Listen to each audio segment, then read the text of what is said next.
से नाना शंभु ब्रंच और विष्णु भगवान, तो फिर वो कौन है जिसकी सत्ता से संसार चल रहा है? जब इन रहस्यों को खोजोगे, 24 अवतार आए, अब तुम फंसोगे। हम तो सूर्यवंशी ठाकुर हैं साहब, हम तो राम को मानते हैं। हम चंद्रवंशी, हम तो कृष्ण को मानते हैं। अब वो राम नाराज हो गया। वो राम को मानते हो, तुम्हारा कृष्ण नाराज हो गया। हमारे तो नरसिंह का मंदिर है, हमारे तो साहब ये मंदिर है। अब तुम्हारे आपस में लाठियां बजेंगी। जिसको नहीं मानोगे वही भगवान तुमसे नाराज होएगा, तुम्हारी भैंसों के दूधों को बंद कर देगा, तुम्हारे नाना प्रकार के उपद्रव कर देगा। कहां कहां कैसे कैसे तुम मान लेते हो, अरे हमारे ये हो गया, ये हो गया, ये हो गया। इसलिए तो ये देव कितने ही अवतार देवता, कितने भटके हुए, कहां जाओगे? गोस्वामी तुलसीदास जी जब अकबर ने दिल्ली में उनको बंद कर दिया, कौन ये हिंदुओं में कौन ये पीर पैगंबर महात्मा पैदा हो गया? हम देखते हैं इसकी क्या ताकत है। दिल्ली के लाल किले में जब बंद कर दिया। अब एक और सूचना दे दूं कि यहां से आगे 500 के नोटों पर अब लाल किला नहीं होगा, भगवान राम जी का अयोध्या मंदिर का चुनाव चिन्ह होगा। मंदिर का नोटों के ऊपर मंदिर, राम का मंदिर का अब चित्र आएगा। अब ये लाल किले का चित्र नहीं आएगा।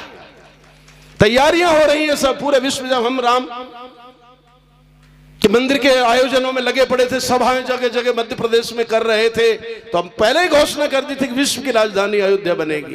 भगवान राम के यहाँ से मर्यादा पुरुषोत्तम राम, नीति शास्त्र के ज्ञाता राम, वो राज चलाएंगे। राम का राज्य तो राम का, जय के राज में सुख, दैहिक दैविक भौतिक, तब राम राज्य काहू नहीं, सब नर करें परस्पर, नहीं कोई दुखी दरिद्र न दीना, नहीं कोई अबुझ न लक्षण हीना। वो राम का राज्य था। तो 24 अवतारों में, अब आप भी तो ना कथाएं सुनते हो भगवान के, अभी तो 24 अवतार, 33 करोड़ देवता, और वो भी कथाओं में तुम्हारे साथ ही 33 करोड़, या फिर कहीं कहीं कहते हैं 33 कोटि, 33 प्रकार के। इन रहस्यों को जब खोलोगे गांठें, नहीं तो तुम मकड़ जाल में फंसोगे। जब गोस्वामी तुलसीदास जी को बंद कर दिया दिल्ली में, और फिर हनुमान चालीसा पढ़ा, जय हनुमान के अतुलित बलधामम शरण सलो, और बंदर ही बंदर, अकबर को जीना मुश्किल कर दिया। लाल किले पर पूरी दिल्ली के अंदर छा गई, फोर्स आ गई हनुमान जी के एकदम से, और अकबर घबराया। अकबर ने छोड़ा तुलसीदास जी को, और तुलसीदास जी ने जब एकदम से देखा, देख माँ बैठ, मैया हरी बैठ जा, बैठो। अरे आप लोग भाई देखो, ये कोई भी आदमी, वरिष्ठ आदमी यहां तक आएगा और फिर रोकोगे, उसको अहंकार को चोट लगेगी। इसलिए कार्यकर्ता पहले से ही सजग कि ये पतंग किधर जा रही है, कहते किधर उड़ेगी, ये वायु कहां जा रही है, ये जू, तो फिर आनंद, ये मक्खियों का भिड़भिड़ाहट, तुम ये इस प्रकार से नहीं कथाएं होती है। कथाओं के नियम है। कथा कहां हो रही है? नैमिषारण्य में। नैमिषार का मतलब, जब मैं नैमिषारण्य में धाकड़ समाज की कथा कर रहा था, और उस समय लखनऊ से जो बसें जा रही थी, हर बस पे लिखा था नैमिषार, नैमिषार, नैमिषार जाने वाली बस। तो जीवन में नैमिषार नियम ही सार है। कथा के नियम नहीं होंगे, भोजन पाने के नियम नहीं होंगे, भोजन पाया पानी पिए मरोगे। भोजनांते विषमवारी, हर चीज के नियम है, पहले उनके सूत्रों को खोजो।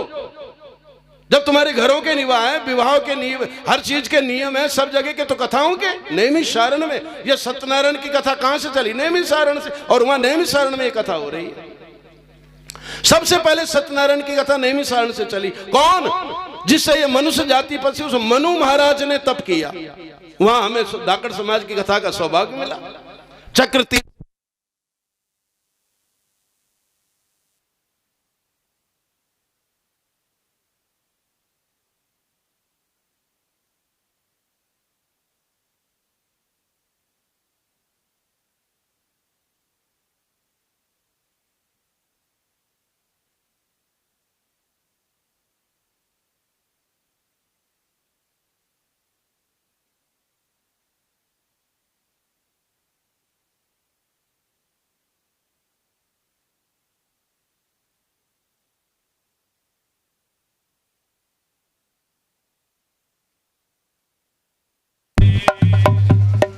भागवत भगवान की 88,000 ऋषि मुनि कहां बैठे?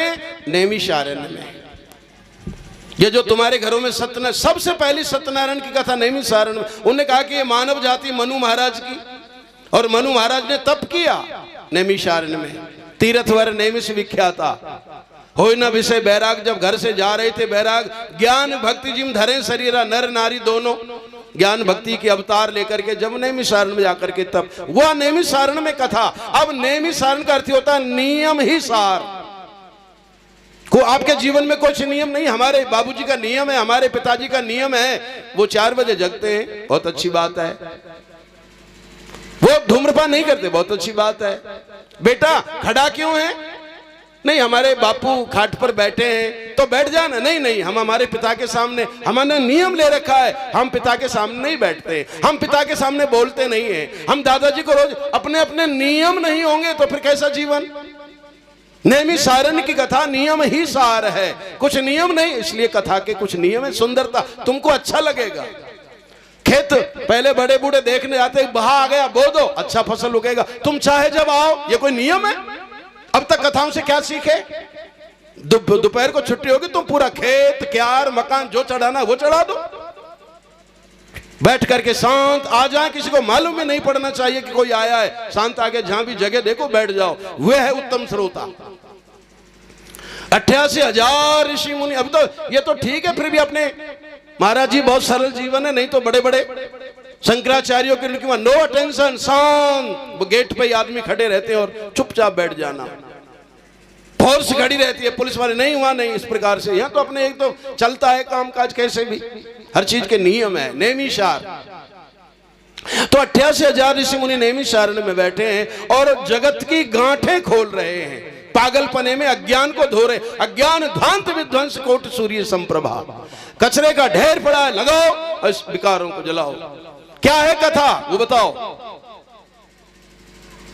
तो हनुमान जी महाराज जब दिल्ली में बंदर ही बंदर हो गए और अकबर पैर पड़ा कि मुझे छोड़ो, मुझे बचाओ, तुलसीदास जी मुझे क्षमा करो। उन्होंने, तुलसीदास ने कहा कि ठीक है संत हैं, चल दिए। जब दिल्ली से अकबर वहां जा रहे थे, तुलसीदास जी आगरा से उनको काशी जी जाना था तुलसीदास जी को, लेकिन वृंदावन में होकर के चलूं। वृंदावन में आए तो भगवान को प्रणाम कर लूं, लेकिन हर मंदिर में देखा तो राधे श्याम राधे श्याम राधे श्याम, देखें और लौट जाएं, देखें और लौट जाएं, प्रणाम नहीं करें। भगवान ने कहा, ए फक्कड़ महात्मा, क्यों नहीं प्रणाम कर रहा? बोले सीताराम को प्रणाम करूं मैं, सीताराम हो तो मैं प्रणाम करूं।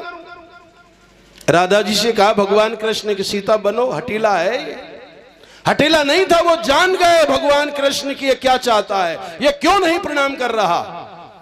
भगवान अंतर्यामी जान गए।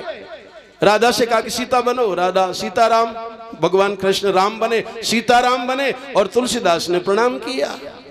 कि आप लोग भी ये बोलते हो संध्या के समय, कित मुरली कित चंद्रिका कित गोपियन को अपने जन के कारण कृष्ण, ये सब के सब।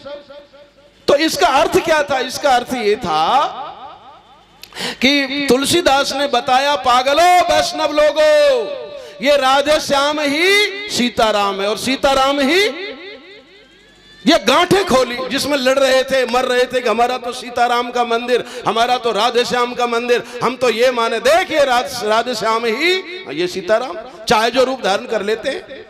अरे आपने सुनी होगी मीरा, वो तो ठकुरानी थी, और गुरु कौन बनाया? रैदास। और मीरा के भजन, मेरे तो गिरधर गोपाल दूसरो न कोई, जाके सिर पे मोर मुकुट मेरो पति, में केवल गिरधर गोपाल को मानती हूँ, मेरे इष्ट मेरे परमात्मा केवल कृष्ण है, मैं कृष्ण को मानती हूँ। कौन कहती है? मीरा। और मीरा के भजन, पायो जी मैंने राम रतन धन। अरे मीरा, तू तो कह रही थी कि मैं कृष्ण को मानती हूँ, और भजन गा रही है राम के। बोले सब लोग पागल हैं, वो राम और कृष्ण अलग नहीं, वो तो सब ज्योति हैं। ये 24 दीवानियां हैं, दीपक हैं, कोई स्टील का है, कोई प्यारा, हमें मतलब ज्योति से है, हमें क्या। और अभी अभी एक महात्मा हुआ, सबका मालिक वही ज्ञान देगा कि सबका मालिक एक है, लड़ाई झगड़े में मत पड़ना, वो परमात्मा अलग है। और एक और तुमको भेद खोल दूं, एक 25वां अवतार और है, उसको कथावाचक नहीं लेते हैं।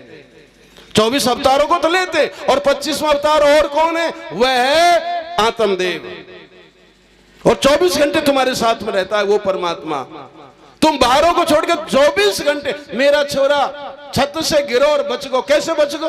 प्रहलाद को फेंका, बच किसने? वो उसके साथ में था भगवान, जो 24 घंटे तुम्हारे साथ श्वास दे रहा है, 24 घंटे तुम्हारी धड़कन के साथ में, तुम उस परमात्मा को नहीं मानते। तुम बाहर जगत में भटके पड़े हो, ये लाड, तुमको आनंद आता है ना अहंकार दिखाने, हमारा ये भगवान, हमारा ये मंदिर, हमारी ये जातियां, तुम्हारे अहंकार खड़े कर दिए तुमने। अरे 24 घंटे जो तुम्हारे साथ में परमात्मा है, तुम्हारी धड़कन के साथ में जो आत्मा है, उस 25वें अवतार को, उसको रात दिन जो तुम्हारे साथ में, तुम सो रहे हो और श्वास चल रहा है, वो जग रहा है, उस परमात्मा को नहीं मानते। जब ज्ञान, इसलिए भक्ति में ज्ञान जब तक नहीं होगा फंस जाओगे प्रपंचों में, टाइम बर्बाद हो जाएगा। मनुष्य जीवन 100 वर्ष की आयु यूं ही चली जाएगी, अगला जन्म का कोई ठिकाना नहीं कि झाड़ बना दे, पेड़ बना दे, पशु बना दे, सांप बना दे, राजा नहुस अजगर बना, इंद्रधुम्न हाथी बना, कुबेर के बेटे 2 दल कुबर मणिग्रीव जो पेड़ बन गए, तो अगला जन्म का जन्म तो देगा, पर कोई ठेका है क्या कि मनुष्य जन्म में मिल जाए। अगर इस जन्म में गांठें नहीं खोली, कथाओं से भी गांठ नहीं खुली, तो दुनिया में कोई गांठ खोलने वाला नहीं है। इसलिए कथा सुनते, पैसा बर्बाद करते, भेंट देते, भंडारा देते, टाइम बर्बाद करते हैं। सबके सब आते, एक आदमी जाए 500 रुपए में, कितना काम करे, चुगा डाले, लेकिन यहाँ कथाएं सुनते हैं आनंद के साथ में। क्यों? हमारी गांठें खुल जाए, हमको कुछ शक्ति आ जाए, हमारे अंदर भक्ति, हमारे अंदर आत्मा हमारी जागृत हो जाए, इसलिए कथाएं सुनते, श्रवण करना चाहिए कथाएं। 24 अवतार भगवान के हुए, अब तुम लड़ाई झगड़ा करोगे, इसलिए 24 घंटे परमात्मा जो तुम्हारे साथ में है, उस परमात्मा का स्मरण करो, उस परमात्मा का ध्यान करो। 24 अवतार भगवान के हुए हैं। नारद जी जाना, हाँ, भक्ति का पाठ सूत्र दे करके आओ। अलग अलग डायरेक्टर ने भेज दिया, जाओ राम बन करके जाना भाई, तुम कृष्ण बन जाओ। वो तो डायरेक्टर है ना, जिसको भेज देता है, जाओ ये काम तुम्हें करना है। रामानंद सागर ने रामायण बनाई, राम तुम बन जाओ, लक्ष्मण तुम बन जाओ, भैया ये तुम बन जाओ। ये तो डायरेक्टर जिसको भेज देता है, वो अपना कार्य करते रहते हैं। 24 अवतार भगवान के हुए। समय समय पर जब भी आवश्यकता लगती है ना, तो भगवान आ जाते हैं। आवश्यकता लगी, हिरण्याकश्यप नरसिंह प्रकट हो गए। जैसी आवश्यकता लगी वैसे 24 अवतारों की कथा के बाद भगवान के 24 अवतार हुए। अवतार के बाद इस भागवत का निर्माण कैसे हुआ, ये भागवत कैसे बनी? हे वेद व्यास जी, हे सूत जी महाराज, हाँ, हमें ये 24 अवतारों की कथा का रहस्य समझाने के बाद में ये बताओ कि हमने सुना वेद व्यास जी ने भागवत बनाई, हाँ, कैसे बनाई? हाँ, ये कथा हमें सुना दो, हमें अच्छा लगेगा। बहुत बहुत सुंदर तरीके से कि वेद शास्त्रों का कैसे निर्माण हुआ। अब इस कथा की ओर चलते हैं, किस प्रकार से वेद शास्त्र बनाए गए, वेद व्यास जी ने किस प्रकार से इस भागवत का निर्माण किया, ये कथा में अब हम पहुंचते हैं। बोलो वृंदावन बिहारी लाल की जय। बड़े शांति के साथ में अगस्त वाल्मीकि ऋषि के आश्रम में वेद व्यास जी पढ़ते थे। अब इस बात को बड़ी गहराई से आप लोग सब जानते, कथाएं सुनते हो। वेद व्यास जी का जन्म कैसे हुआ? माता जी ने जन्म दिया और जंगल में छोड़ गई। कारण ऐसा ही बना। क्यों छोड़ा? भगवान को प्रेरणा हुई कि ये बालक कुछ जगत में आएगा, कुछ कार्य करके दिखाएगा। भगवान शिव, हाँ, पार्वती माँ से कहो इस बालक का रक्षण करे। स्वयं पार्वती माँ ने उस बालक को उठाया, दूध पिलाती थी। कहाँ भेजूं? अभी तो इसको विद्या पढ़ाना है, वेद पढ़ाना है, शिक्षित बनाना है, ज्ञानी बनाना है, योग। इसलिए उस बालक को वाल्मीकि ऋषि के आश्रम में भेज दिया, छोड़ दिया। वाल्मीकि ऋषि के यहाँ आप पढ़ोगे। अब वाल्मीकि ऋषि को आपने सुना ही होगा, सबके सब इस बात को जानते हैं। उल्टा नाम जपा जग जाना, वाल्मीकि भय ब्रह्म समाना। वाल्मीकि ऋषि, और वो तो बचपन से तुमने सुना होगा, डकैती डालता था। उसको पता नहीं था पाप करना, चाहे जिसकी चैन खींच लेना, मारना, काटना, जंगल में कोई कहते डकैत थे, कोई कुछ था। ऐसा जीवन यापन करता था, लूट खसोट करके बुरे तरीके से अपना पेट भर रहा था और अपने जीवन में वो बड़े रहे। नारद जी, वेद व्यास जी पढ़ रहे थे, वहां नारद जी आ गए। एकदम से देवऋषि नारद जी आए। नारद जी, हाँ, वेद व्यास जी ने देखा। नारद जी ने पूछा क्या कर रहे हो तुम? अजी अपना पेट पाल रहा हूं। नारद जी ने कहा कि वेद व्यास जी आप इस प्रकार की कैसी भ्रांति आपको, कैसे पेट पाल रहे हो? बुरा काम करके, लोगों को मार के, लूट करके, ये काम अच्छा नहीं है, छोड़ो इस काम को। वाल्मीकि जी ने कहा तो मुझे बताओ। नारद जी कौन है? वाल्मीकि जी के गुरु, ध्रुव के गुरु, पार्वती के गुरु। कोई कैसा भी काम करे नारद जी वहां पहुंच जाते हैं। बहुत अच्छा, सबको उनको जगह जगह देकर के, आगे है जगह भाई, आगे बैठते चले जाओ ध्यान से। जो भी माता ने ये व्यवस्था से अपना काम, आपका सबका आयोजन है, ये सबको स्थान दें, सबकी